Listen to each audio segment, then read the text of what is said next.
Hello, and welcome to another one of our business conversations, a fantastic series where I talk to those people in the know about business issues that affect the B2B and professional services world. And I'm delighted to be joined by Andrew King here today. Welcome, Andrew. Thanks, Ben. Good to be here.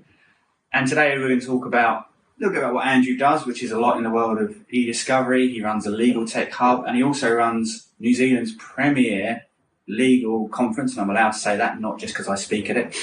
LawFest, which is really well attended and will be happening again next year in around March. Around March, yep. 6 months. Superb.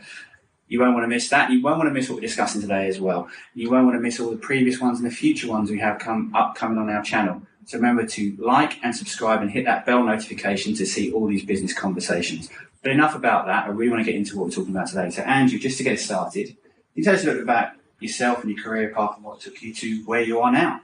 Yeah, absolutely. I started off, I spent 10 years in the UK. I worked inside law firms over there, and then I came back here to New Zealand and worked at Bell Gully, and I was there for 2.5, 3 years, I think it was, and then I went off and started my own consultancy firm after that, and I've been doing that ever since. So my initial foray into legal was through litigation support, eDiscovery, and that was sort of at a time where things were very probably manual sort of based. But what started to happen is that tech wave started to come through, and so as time went on, I sort of got more involved in the tech side. So a lot of my day job over the years has been around eDiscovery, but sort of as more tech has come into legal, I've sort of branched out more into sort of looking at the various other tech that's around, and that was sort of where LawFest grew out of as well. We tried to sort of raise the awareness of sort of doing things differently, using different tech, and at the same time, sort of when we first started, there were probably only 5 or 6 tech companies around, whereas now there's just so many different tech companies. So it's sort of it's rode that momentum as we've gone through. Awesome stuff.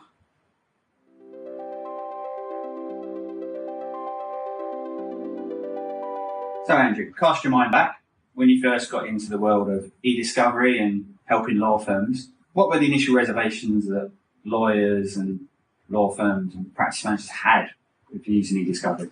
Yeah, I think one of the main things was it was change, and people were resistant to change. But I think what helped people move along that path was once you've done something once, it made the second time a lot easier. And I think that was probably one of the main things. But I think what also probably happened is that sort of you couldn't continue doing things the manual sort of way. Yeah. And people had to look at different ways of doing things and sort of utilising technology in that sort of approach. Awesome. So that pace of change is accelerated even more now. Is it the same barriers we're seeing now with people adopting AI? Yeah, very, very much so. I think sort of it is change. You want to see someone else doing something first. So I think a lot of people like to be fast followers and not to be that first one. I think probably as well, there's the perception that it's got to be 100% perfect. Yes. And nothing's perfect. Manual process is not perfect. Humans make mistakes, and I think that perception from a lot of people that it has to be perfect, and when they find using the tech it's not perfect, well, it doesn't mean you stop and don't use it. You just continue to sort of iterate and improve things. But I think the adapting to change and evolving, I think it's important to evolve full stop as you move through in life generally. Yes. But I think for a lot of people just are used to the ways they've always done things. And I think it's exactly the same. We saw with it using tech in the eDiscovery space to sort of we're in this Gen AI sort of world there as well.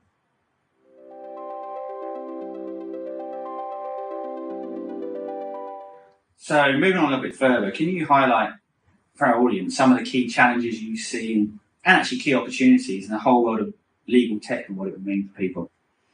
Yeah, absolutely. I think one of the things is sort of a lot of the routine and mundane administrative sort of tasks that people, lawyers had to do for a number of years, those sort of tasks now can be done more efficiently. So lawyers can actually focus their time on doing more important legal sort of work instead of that admin type task. And I think sort of the tech sort of enables that a lot. Sort of my eDiscovery hat sort of back on the days where sort of paper shuffling, going through documents, having to look at every document. And I think what we're dealing with now, there's just so much information and data out there that you cannot put your eyeballs on every single piece of information. So you want to actually get to what you need to as quickly as possible. So we sort of do it, quickly, cheaper, better than what we've ever done before. And I think the client expectations are changing as well. They don't want law firms spending a lot of time and money on those sort of things where they're paying for the legal expertise of the legal team as opposed to sort of doing a lot of those administrative sort of tasks. And I think sort of a lot of the tech that's around is becoming better and enabling that to happen. I think the other thing with that as well is that with a lot of the tech, it's important to actually figure out what the problem is. Yes. Too often people sort of go down a tech path without actually figuring out what their problem is. So actually figuring out what the problem is, and then is it actually a tech solution that will actually help that process. Finding that mix between traditional and tech and where you are on the journey and getting that right for yourself and for your clients? Yeah, absolutely. And I think sort of, and not everyone works the same. And there are different challenges in different organisations, and I think it's actually understanding what that problem is to start with. And I go into a lot of firms, and they might have been sort of taken back by some of the new tech that's around, but they don't actually know what the problem they're looking to sort of solve is. And sometimes it's just winding it back. And it may be for a lot of people actually making better use of the tech they've currently got, or changing some of the workflows. Whereas other times it could actually be there is new tech that will actually help them in what they do. So everyone's different. Awesome. Understand the problem, simplify. Yep. No, nice.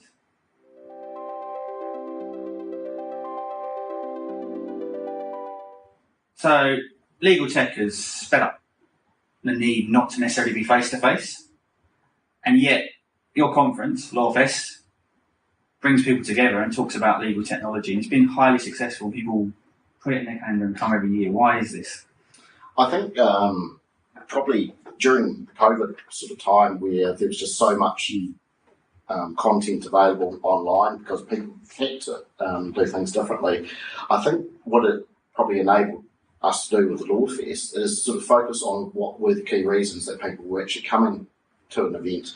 And I think a lot of it is the networking, the connections, the collaborating with peers and stuff like that. And so I think those sort of things, you actually realise what you get from an in-person sort of an event. So there's that side. And then there's also sort of what's a really big part of LawFest is being able to actually see and meet some of the tech providers. Yeah. And because tech moves so fast, year to year, things change dramatically. And it's just a good opportunity for a lot of people just to come and see what's out there, what's new, make those connections with the people providing into the industry. And that's even if you're not actually changing or doing something, just seeing what else is out there. And I think it's really important to keep abreast of what is changing and speaking to other people. What are they doing? What challenges are they finding? And learning from that, because a lot of people have got the same challenges. They're in a different role in a different firm. Yeah. Just listening to them and figuring out sort of how they've combated a lot of those challenges. Despite tech speeding up and the need not to see people, we need to see people, right? Absolutely, and I think I know when we sort of had our first in person after COVID, people just love those being back in person again, and I think people really sort of appreciate that sort of side. And it's not to say you can't get great content online, but I think you can do both, and that's why we continue to push in person and having a lot of sort of opportunities for people to mix and mingle with people and have a chat over a coffee or a drink at the end of the day, sort of thing. Always nicer at the end of the day. Absolutely. And I think this is proof that you can get great content online as well as in person. Absolutely.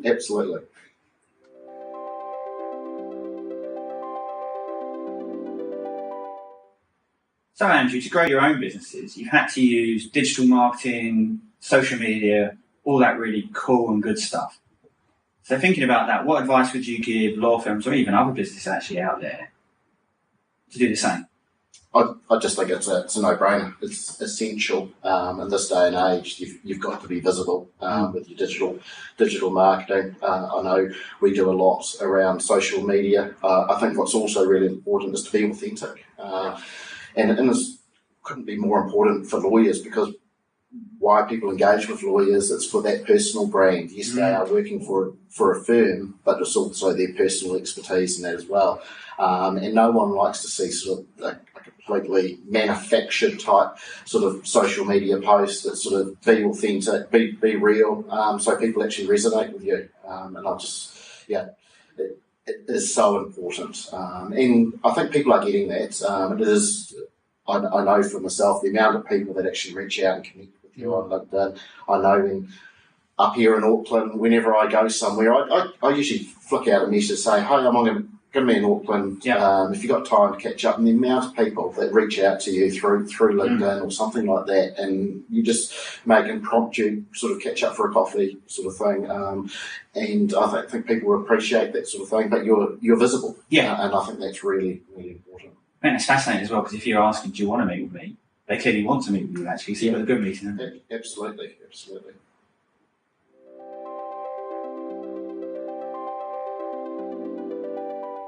So leaders are faced with a really interesting challenge right now, because they want to plan for tomorrow, today. Right now, the pace of change, AI and everything is vast and rapid. There's stats out there that there's another 30 or 40 AI firms being created every day or week or whatever that stat actually is. But it's quite phenomenal, right? So how do these law firm leaders and those in charge right now understand what's coming in 3 or 5 years' time and have a good understanding, so they can put their strategies and plan in place to be a healthy, sustainable firm in the future? I think it is a challenge, and don't shy away from that. But I think what's important is that we always ask ourselves, how can we do what we're currently doing better? And I think any organisation should always be asking that. With tech as well, there are solutions, but tech will evolve, and it doesn't mean the decision you make today will be right for tomorrow and in the future. And I think what is improving, especially with the AI, is it will get better. It's only going to get better as it learns more from the human input. So I think that will change, but I think that's exciting, that's positive, and we can't shy away from it. We have to be part of that, and we have to see what is around. And things will evolve, and we just have to sort of adapt with that. And for law firms, realising their clients will be changing as well, sort of, and how can law firms be more valuable to their clients going forward? And the client wants to know that their law firms are using the best tech that they can be using. I think what will happen with a lot of the tech is we are only just starting to find the real use cases of where we can actually use things. And there will be other tasks that we do that will evolve, that will use more tech as we move forward. So we'll probably actually focus on the low-hanging fruit to start with, the easy sort of wins, but then as we move forward, there'll be other things. What we do in 5 years' time will be completely different to what we're doing today. But sort of the basics will still be the same, the legal expertise, but there will be better ways to actually get to that important information or those crucial decisions. We'll be wanting to get to it a lot quicker. The tech will enable that to happen. So following on from that, you look at LawFest, you've got a student scholarship there, which is a fantastic initiative for those who aren't aware of it, but really, really cool. So in about 5-6 years' time, forget digital natives, we're going to have AI natives, if that's even a term. But they're going to come through and they'll be used to using AI because they'll probably pass their degrees and all their essays and stuff using AI. So that's going to have an impact, right? Yeah, absolutely. And I think one of the disappointing things for me that I've seen over the years is got a lot of students coming through, but sometimes when they go into a law firm, they're not embracing some of their digital skills that they've got and they've grown up with. I think that is definitely changing, but sort of I think it's important to sort of embrace those skills. And when we look at sort of AI and that, it's sort of the basics of what you actually ask the text, the prompting, those sort of things will get more important. So you want to get an answer, but you've got to ask the right question in the first place. And I think those sort of skills will be really important coming through. And a lot of these people have grown up in the Facebook, the Google generation. So let's take advantage of a lot of those skills. It may be that there are certain individuals inside law firms that haven't got those skills, but actually utilise the people that actually have, and actually work together and be part of a partnership as a firm to actually achieve that. Awesome. So that triangle of systems, people and technology is absolutely going to be key going forward. Absolutely, and it's like anything. Like I'm a big believer in people, process, and then technology. And you've got to get those foundations right, and then sort of there might be a tech solution to enable that. And that's the same thing with LawFest. There's a lot of great tech out there, but it's people, process, and then technology. Fantastic.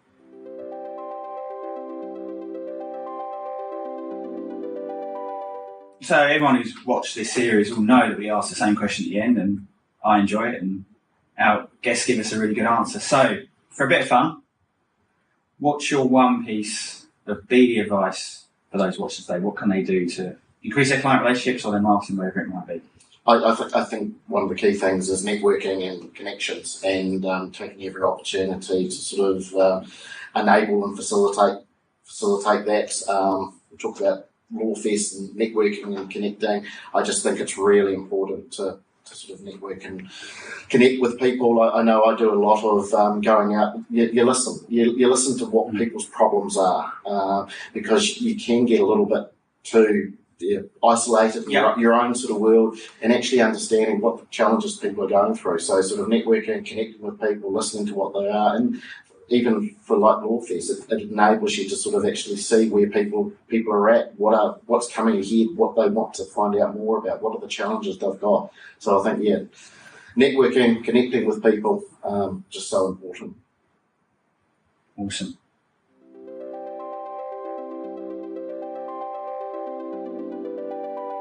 So thank you, Andrew. It's been a great conversation, another one of our business conversations in the can, and it's been really great finding out about AI, the world of legal tech, touched on digital marketing as well, and even a bit of BD, which is close to my heart, obviously. So thanks for coming in.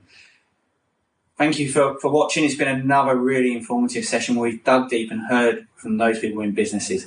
It's a great series. We have loads of other content on our channel where we actually help you boost your marketing, boost your sales in that B2B and professional services world. You won't want to miss any of it. We provide a real value today, so make sure you like and subscribe to the channel and chuck that bell notification on so you don't miss any more of our great content. Last thing for me to do is just thank you, Andrew, once again for his time. And if you haven't got your tickets for LawFest and you're in New Zealand or you're close by and want to come to New Zealand, make sure you get them in. It's March 2025. Thank you, Andrew. Thank you very much, Ben. Great to be invited to come along and have a chat. Pleasure.